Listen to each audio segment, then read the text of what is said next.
Staring at the blank page before you, yes. What are we going to put on that blank page before us? It's very relevant to our talk today, which is about planting seeds. What kind of seeds are we going to plant today? And before I start, and before I forget, I want to say that I brought a few copies of my book here with me today because I realized I've been coming here for a whole year now. And it was at the very beginning of my time here that I offered these books, and I realized that some of you may not have it. And I'd be happy to make a copy available to you, and they're $15, and to sign it for you, to inscribe it for you. So those will be available after service. Yes, what a glorious morning it is, eh? Gosh, just walking into Center for Spiritual Living is kind of glorious, right? We got all these love and greetings, and when I came to, I grew up in Philadelphia, and I moved to California, which, you know, if you grew up in Philadelphia and you moved to California, you may as well move to Mars. It's like, California, what are you doing out there in California with all those weird people? And then I became a vegan, and my family was really worried, right? He's really gone off the deep end. And then I found a strange religion called Science of Mind. So they figured I'm just totally out, you know, I'm a lost cause. But then they came and visited me in California, and they came to the Center for Spiritual Living where I was attending, and they said, I have never experienced so much love in my whole life. And then it all shifted when they had the experience of it. So wow, how fortunate we are to be in a Science of Mind community, a Center for Spiritual Living community, where we teach love and we teach honoring our spiritual path. We teach that God is within us, that we are divine and sacred. We are good. We are good. We teach that we are good. Wow, that feels so good.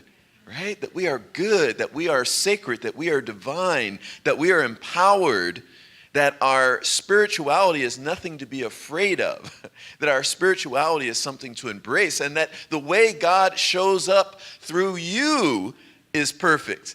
Not the way God shows up through someone else, not the way someone else tells you God ought to show up through you, but the way God does show up through you is perfect. And then we get to embrace the unity in diversity, right? That we all show up a little bit differently, and God shows up a little differently through each one of us. And what moves through us spiritually is a little different than what moves through everything else. And then we embrace all that, and we learn and grow from each other in that. How beautiful that is. How beautiful that we don't have to run from or hide from or shrink from or be ashamed of our spiritual experiences. There's nothing to fear. It is all God. I wish I had that phrase that just popped into my mind. It was something like, I think it was an Ernest Holmes phrase that said something like, oh, I'm not going to get it, but it was something like, it's all God, and you don't have to worry about this, and the devil doesn't exist was the last part. But it was said a lot better than that. But just trust me, it's really good. I'm reminded of a story this morning of a newly married man who was speaking. He was feeling very vulnerable, and he was feeling a little bit inadequate, and he was saying to his new bride, he said, if my dad hadn't left me a fortune, would you still have married me? And she very sweetly looked at him and very lovingly looked at him and said, honey, sweetheart, you know how you have all those names, especially when you're in new love, right? All these beautiful, sweet little names. And she said to him, sweetheart, darling, I would have married you no matter who left you a big fortune.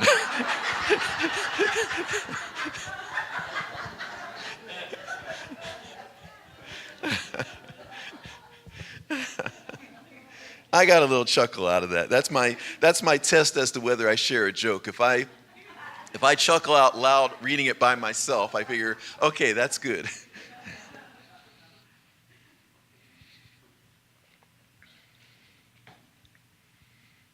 So I also want to talk about this 5 Rhythms movement dance workshop that in 2 weeks on Saturday the 22nd, I'm going to, at your request, Because I've been talking about 5 rhythms in my experience in it, and many of you have come to me and said, when are we going to do that here? So in 2 weeks, we're going to do that here. We're going to put all the chairs in this room on the side. We're going to take our shoes off. We're going to wear some comfortable clothing, like maybe something you would wear to a yoga class, because we might sweat. I will sweat. I don't know about you, but I will. And we're going to do some movement here, and sacred movement. It's been called a moving meditation, or it's been called sweat your prayers. And what it is an anchoring into this temple of the living God that we call our body. It's an anchoring into that so that we can even more fully experience the divine within our being. And so we're going to have that beautiful experience together for those of you who want to join me. And the beauty of it, it's so science of mind, the beauty of it is you cannot do it wrong. I know for me, if I go I'm a dancer. I love to dance. I've always loved to dance. But if you take me into a salsa class, I have 2 left feet, right? Because there's a particular way to do it, and I've got 2 left feet. Tango, same thing. Maybe I'm open to that changing. In fact, recently I said, you know what? I'm going to get this thing called tango. But for 5 rhythms, you don't have to worry about that. There is no wrong way to do it because there's no right way to do it. What the right way to do it, someone said to Gabrielle Roth, who created this teaching called the 5 rhythms, they said, I want to dance. Boy, I want to be able to, because Gabrielle Roth, I've seen some videos of her, and she's just moving. She's got this great flow. And someone said, I want to dance just like you. And she said, if you want to dance just like me, then dance how you dance. Because that's what I do. I dance how I dance. So if you want to dance just like me, then dance how you dance. So this is one where we're not going to be looking at each other to see what we're doing or any of that. If we're doing something right, we're going to really sink down in and see it's a way of moving the energy of what's going on in your life. So we're going to dance what is going on in our lives. We're going to move with what is going on in our lives, and we're going to have some transformation. We're going to have some transmutation of the energy of what's moving in us in a way that we release what doesn't serve and we embrace what does serve. So 2 weeks from now, slightly less than 2 weeks from now, next 2 weeks Saturday, the 22nd, 10 to 12, right here. So today our topic is the whole oak tree is in the seed. And the more I researched this, the more it was like, oh my goodness, the whole oak tree really is in the seed. I mean, not just as a conceptual thing, but there's really like an embryo. I don't really think of plants that way, but there's really like an embryo in the seed where the plant already exists, and there's even food surrounding it before it gets its roots and its leaves to take in the nourishment. There's food in there to feed the seed while it's in its period of germination, while it's coming back to life. So we're going to talk about that a little bit, and we're going to talk about metaphysically how that relates to our lives. And I want to quote this time correctly in the full passage from Marianne Williamson. She talks about our greatest fear, and also say that I have misquoted that many times over the years to say that Nelson Mandela offered that in his inauguration speech, because that's been repeated. I've heard that so many times, I never questioned it. The beauty of the internet, right? Anything can get propagated. He did not. His inauguration speech doesn't mention that at all. And Marianne Williamson said, well, I'm glad that this thing really took off, but by the way, Nelson Mandela never actually said it. But Marianne Williamson did say it. So I'm going to read to you the full passage here from her book, A Return to Love, which is a wonderful book. She writes, our deepest fear is not that we are inadequate. Our deepest fear is that we are powerful beyond measure. It is our light, not our darkness, that most frightens us. We ask ourselves, who am I to be brilliant, gorgeous, talented, fabulous?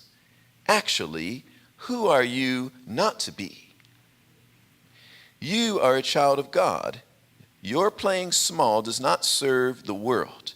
There is nothing enlightened about shrinking so that other people won't feel insecure around you. We are all meant to shine as children do. We were born to make manifest the glory of God that is within us. It is not just in some of us, it is in everyone. And as we let our light shine, we unconsciously give other people permission to do the same. As we're liberated from our own fear, our presence automatically liberates others.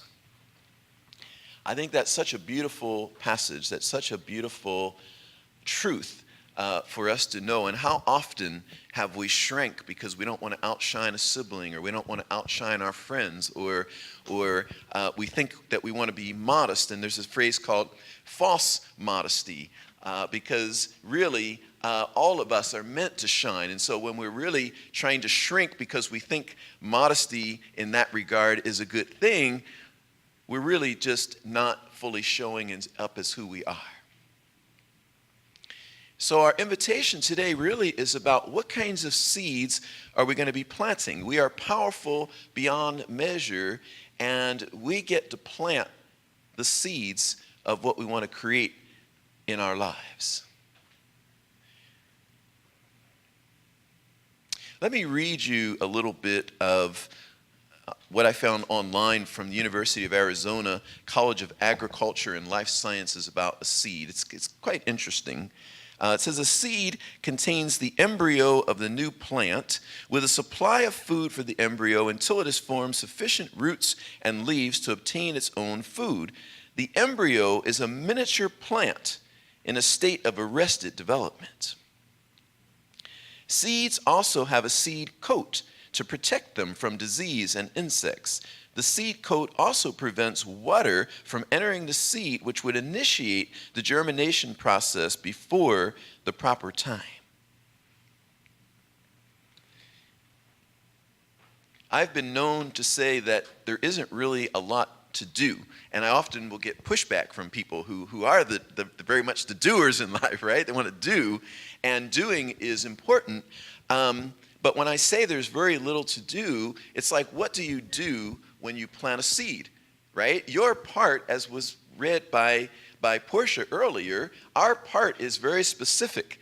You know, we don't really create the plant, right? The plant is already there in the seed. So our part is to till the soil, to give the seed care, to nurture it, to water it, to make sure it has the proper sunlight, to make sure the timing is right, that it's the right time of the year to plant that seed. But we don't create the plant. So our part is pretty straightforward. You know how sometimes we agonize over, what should I do? Should I do this? Should I do that? And I need to do more, and I need to do more, and I need to do more. And yet usually the doing part is pretty straightforward. It doesn't mean it doesn't take any effort, but it's pretty straightforward, our part. Once we've planted a seed, when we realize that when we plant a seed, and let's talk about it metaphysically, when we begin to plant the seed of something new that we're creating in our life, there is a part for us to do, but it's pretty straightforward. And we're going to talk about that a little bit here today. But our part is not to run around like a chicken with its head cut off, trying to make it happen. Right? Our part mostly is to plant that seed and cultivate that seed, to plant that idea and cultivate that idea. Similar to when we plant a physical seed, the metaphysical seed already exists as a possibility. Everything already exists as a possibility. Everything is already a divine idea in the mind of God. And what we are doing is the same way we go to the garden store and we pick up a packet of seeds. We say, I want to plant some tomatoes. I'm going to get some tomato seeds. Or we go to the store and we say, I want to plant some cucumbers. So we get some cucumber seeds.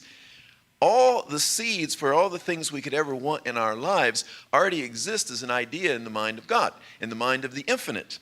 So we're not creating a seed. We're just going and we're choosing what seed it is that we want to plant, what it is we want to create.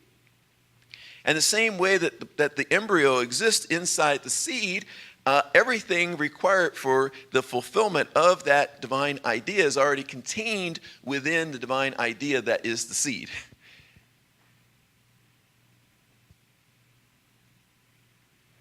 So we can think of it in the same way that we're not creating the plant. The plant already exists in that seed, and we're just cultivating and nurturing it.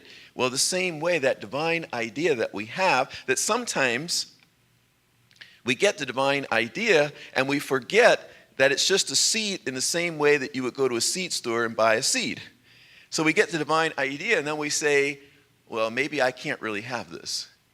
Or maybe this isn't really a good idea. Or maybe this is just a pipe dream. But we don't realize that all we did was we went to the garden store and we picked up a packet with some tomato seeds. And probably never have we gone to the garden store and picked up a packet of tomato seeds or any other type of seed. And have we ever said, I hope when I plant this tomato seeds that watermelon doesn't come up?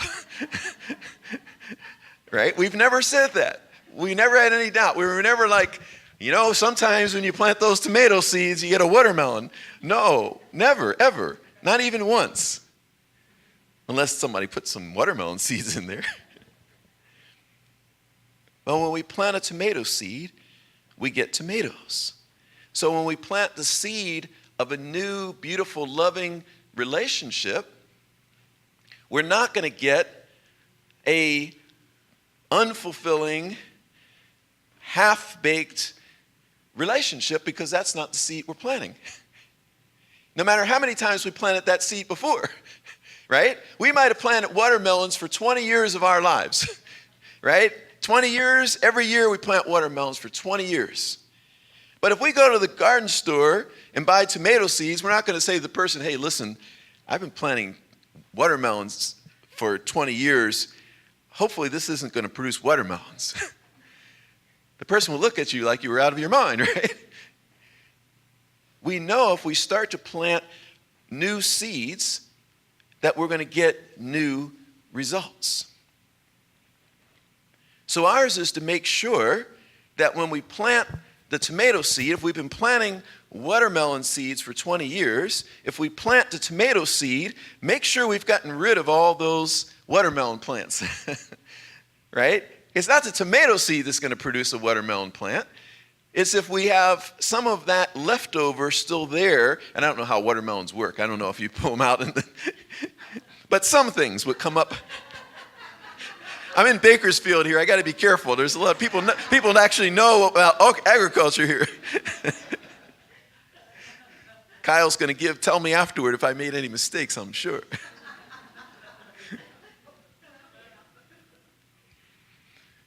But some seeds, some crops will come up as a second crop if you don't, get rid of what was there.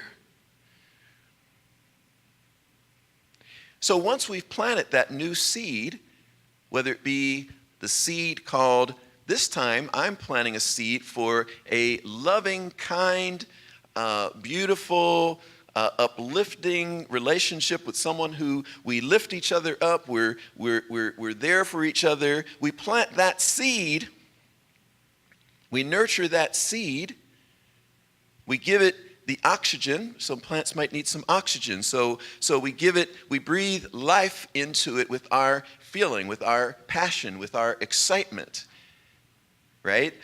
Greg Braden, who some of you might be familiar with, talked about how he talked about electromagnetic energy and how everything sort of gets created either through electricity or magnetic energy, and how the brain, which is what he's talking about, our thoughts, that our heart, he says, and this is, he comes from a scientific point of view, he says our heart is 100 times, approximately 100 times more powerful in the energy of creation than our brain or our thoughts. Which is why in the Science of Mind teaching, Ernest Holmes, even though it's called the Science of Mind, Ernest Holmes taught that you must put feeling, that feeling is key in the speaking of our word. And belief, of course, is connected to feeling. If you believe when you come to the center here that something really good is going to happen, you're going to feel different than if you come to the center and you believe that you're going to be miserable. Right? I know none of you do that. But our beliefs and our feelings are connected. So we start with the belief and the idea, but then we connect it into the feeling.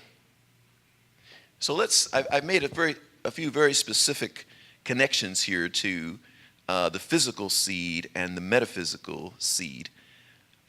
So oxygen is part of what a seed might need. So we breathe life into it with our feeling nature. The right temperature might be important. And in this case, I link that to temperament. What kind of temperament do I need to have that aligns me with this new thing that I want to create? In other words, how would I be if I had this new thing? We call it acting as if, or fake it till you make it. You start to move in that way as if you did. How many of you have taken on something new and faked it until you made it?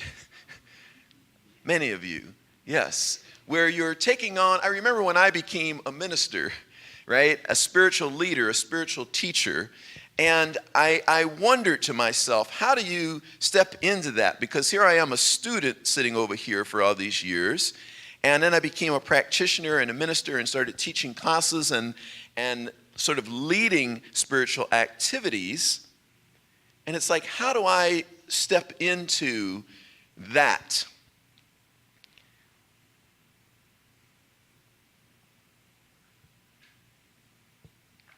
And so I just began to align with that in me that already existed as a spiritual teacher and a spiritual leader. It's not like I had to create that. That already existed. That already existed as a divine idea in the mind of God.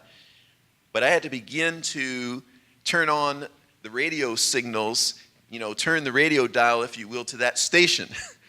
Like, okay, I'm going to now align with that. I'm going to now step into that frequency. And then there was a moment where that station became very natural.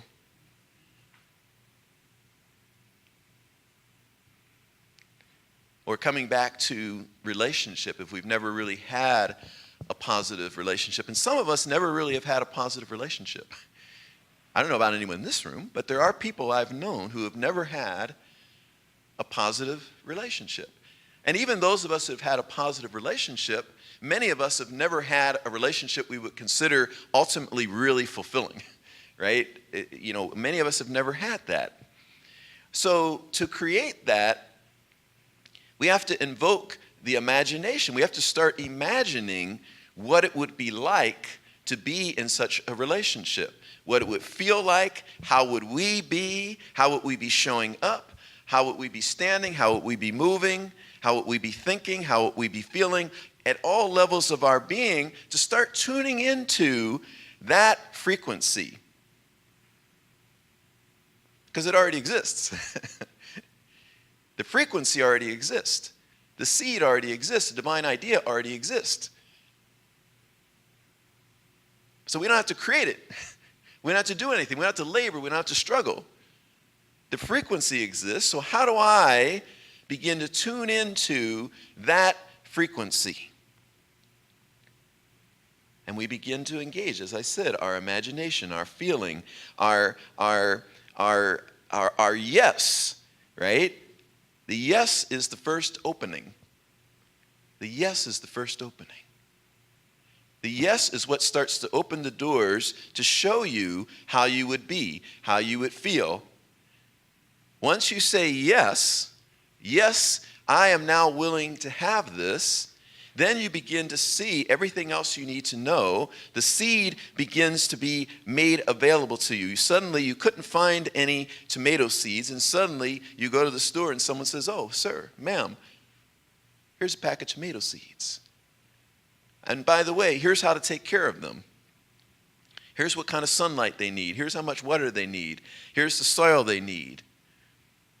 The yes, where we say, I open to this new thing, is the thing that begins to reveal where the seed is, what to do with that seed, how to be with that seed, how to allow that to manifest in our lives.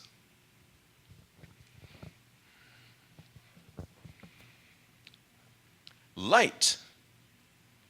Plants need the right amount of light. Some need a lot of light. Some only need a little bit of light.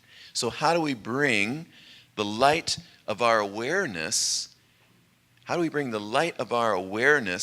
into this situation? So the light of our awareness begins to shine light on all the places that we would negate this good. We bring the light of our awareness so that rather than those old seeds coming up, those old crops coming up, we bring up the light of our awareness so that we see, oh, I gotta get rid of these weeds over here, and I gotta get rid of these things I planted last year that are now starting to come up. And now I'm planting this, and I'm going to cultivate this. And when I see those weeds come up, I'm going to get rid of the weeds. And when I see those things I had planted before that I thought I'd gotten rid of come up, I'm going to get rid of those. And I'm just going to cultivate this new thing that I'm planting here. This Marianne Williamson quote, I think the reason it's so popular is because there's something in us, there's something resonant in us that knows the truth of that. Our greatest fear is not our inadequacy. Our greatest fear is that we are powerful beyond measure, and sometimes that really scares us. Power really scares us, like, wow, what would I do with all that power? That's a lot of responsibility, so we kind of shrink away from it.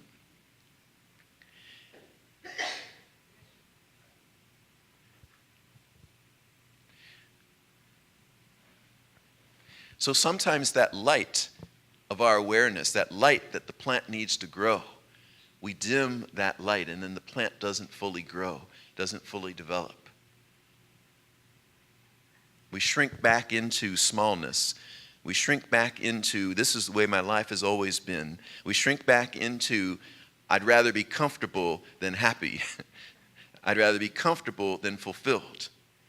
I might have told a story here before. There was a foundation class where the minister, there was a woman that came in a wheelchair, and she said, I love this teaching. I want to be healed. I want to get up out of this wheelchair. And the minister was a little bit, taken aback by that. But he said, okay, I'd be willing to work with you on that.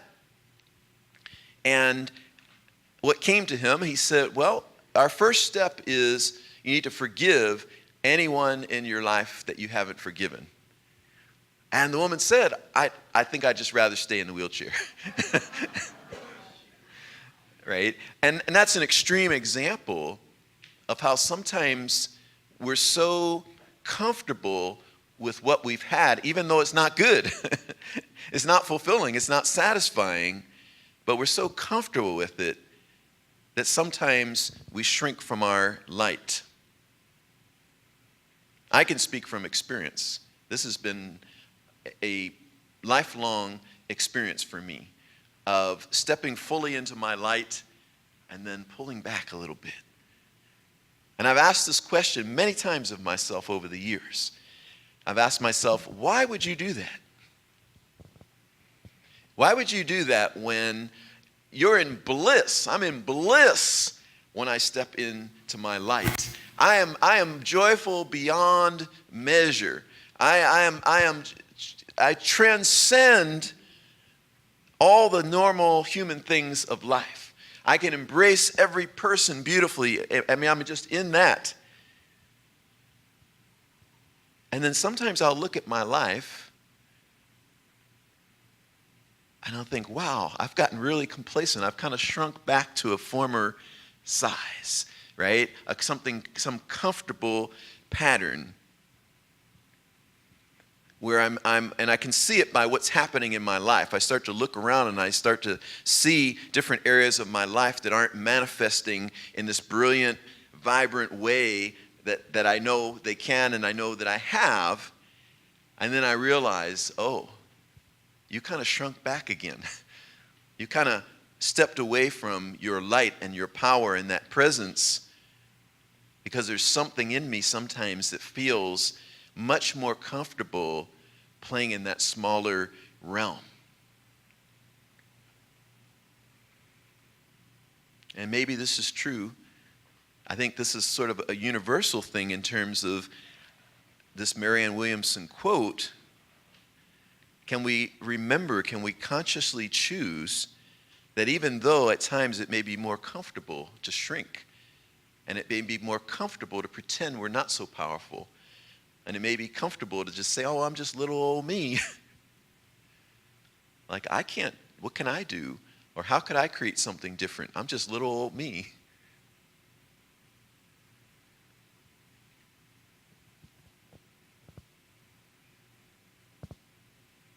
Can we consciously choose that I'm going to live in my light? I'm going to live in my power. I'm going to stand in the full brilliance of who I am, and I'm going to live my life from that place. And if I do find myself shrinking, I'm going to remind myself and I'm going to step back in. So this has been, as I said, a lifelong thing for me, where I recognize it and then I go, what are you doing, dude?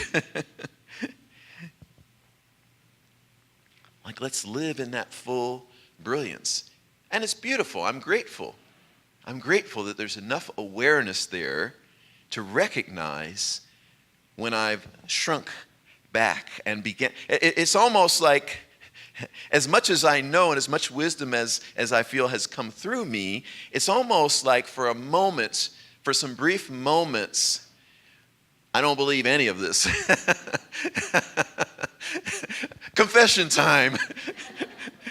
For those of you who want refunds and your money back afterward, no. Wait, you didn't pay anything yet, no. But this is the human condition. This is the spiritual being having a human experience. That sometimes we contract. Sometimes we go into the fear part instead of our light and our love. And the beauty is we can keep choosing again and again and again. And we can keep practicing again and again and again. There's a reason why they call practitioners, because they're practicing. Practitioners are practicing. And we keep practicing, and it does start to take root. Right? It's like an upward spiral, as opposed to just a spiral, where it's like, oh boy, I'm back here again. It's not like you're back here again, because you're back here, but you're up here. So you are on the same place in the circle, but you're up here. And then you're spiraling up here, and you're spiraling up here.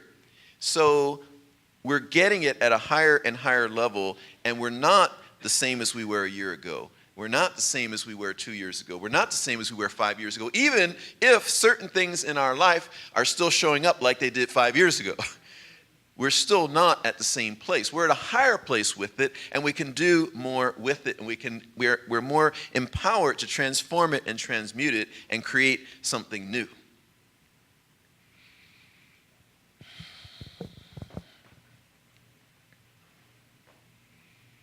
Timing is important. There's a season for plants, right? With plants, we wouldn't say, in the middle of winter, especially if we were in Colorado where I am, we wouldn't say in the middle of winter, darn it, why aren't my tomatoes coming up? Right? We'd be like, oh, the tomatoes aren't going to come up now, it's winter. But wait till the spring starts to come and they're going to start to sprout, and by the summer I'm going to just have all these brilliant tomatoes.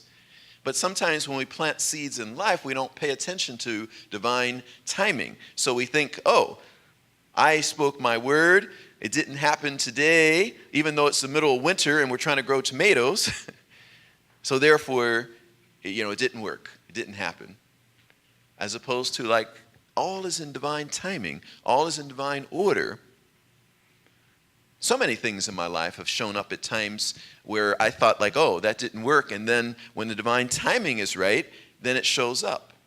Because the seed was planted, and the seed planted and cultivated and taken care of must take form.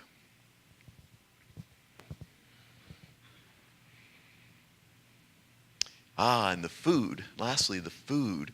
Remember we talked about the seed has food inside of it, so that before the plant gets its roots and before the plant gets its leaves that can now absorb the nourishment from the environment, that there's food in there for that embryo.